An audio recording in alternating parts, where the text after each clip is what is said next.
Hey guys, I'm Katie Jane Hughes. I'm here with my friend Taylor. Hi Taylor. Hi. And she's a glasses wearer like me. And we're going to do a bold, cool, spiky lash look inspired by the shoot that we did for Space & K's fall campaign. Using this mascara, which is my new favourite thing. This is the Hourglass Caution Mascara. Get ready to see your lashes the best they've maybe ever looked. If you like clumpy lash look, you will love this product. I love clumpy lashes.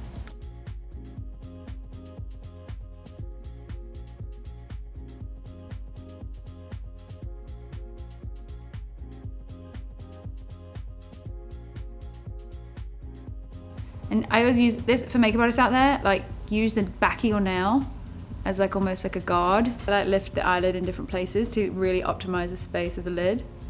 And I even go on top a little bit sometimes. And then you really can manipulate the shape of the eye with your thumb. Get in there. This is gonna look so good on you, especially when you put your glasses on. Your eyes and like a lash and a cool pair of glasses is just so badass. You don't want to wipe off that glob on the top. You kind of want to use it to your advantage, especially for the bottom lashes. So look up.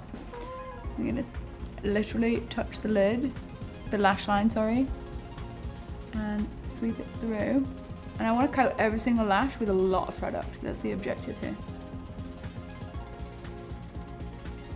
Wowzers, look down. And also just like really separate them and kind of make them look big and bold. It's like one coat too. It's one coat. It's so amazing. I mean, it is called Caution. Proceed with caution. If you want delicate lashes, this is not for you. Look back up.